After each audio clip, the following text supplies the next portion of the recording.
Je hais Internet. Bon, bonjour et bienvenue pour ce nouveau Lavozologie.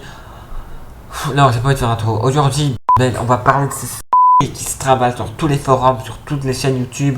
On parle de ces de trolls. Oh. Minute, je vais en flinguer.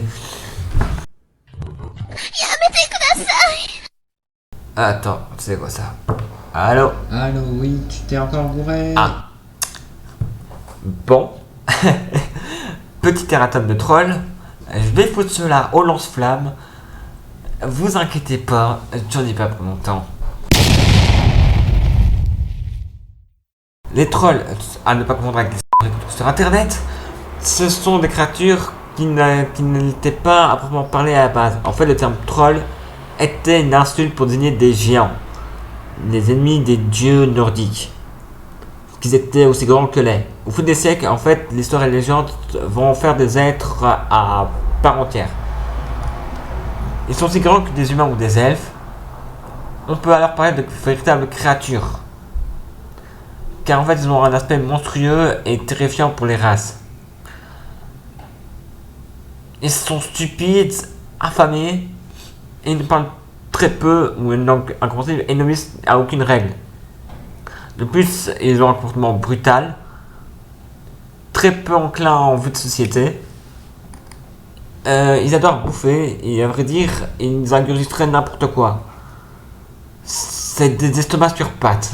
Ils peuvent donc survivre n'importe où, dans n'importe quelle condition. De ce fait, en fait, les trolls ne sont pas vraiment les mêmes parents selon les événements et leur orientation. D'ailleurs, on en trouvera plusieurs types de trolls dits communs. C'est le plus courant, omnivores, se nourrissant comme les humains, pas de capacité particulière, tellement débiles, brutaux, sauvages. Les trolls de pierre, appelés aussi trolls de montagne, vivant donc dans les montagnes ou pics montagneux, sont souvent de pierre. Ils ont la peau extrêmement épaisse, dure, ce qui en fait des créatures très difficiles à vaincre. Beaucoup d'armes ne sont peu efficaces car peau dure. C'est des saloperies. Les trolls d'eau ou aussi trolls de marais, habitant dans les marais, et donc ils sont adoptés leurs propriétés. Ils sont donc gluants, dégageant une forte odeur mêlée d'eau croupie et de poissons pourris. Le troll noir, ou appelé aussi troll du chaos, rendu beaucoup plus fort par magie démoniaque, c'est les plus violents, les plus forts et les plus résistants. Mais bien sûr, il en reste con comme un balai. Ça, même le mal ne peut rien y faire.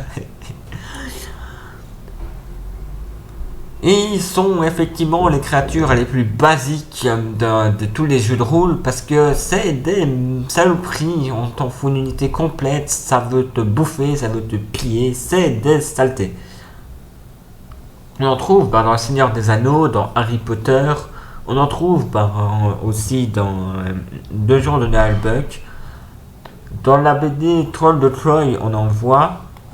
Au cinéma, dans Troll Hunter, dans le jeu de rôle, dans Donjons et Dragons, et de nouveau dans La Compagnie de Nalbuck, dans le jeu de plateau, dans Nalbuck, dans Warhammer, la musique, nombre de musiciens qui emploient le thème du troll, et dont encore une fois Nalbuck avec la fameuse chanson Mon ami troll du chaos. Sur ce, je vous dis à bientôt pour un prochain épisode. Ciao!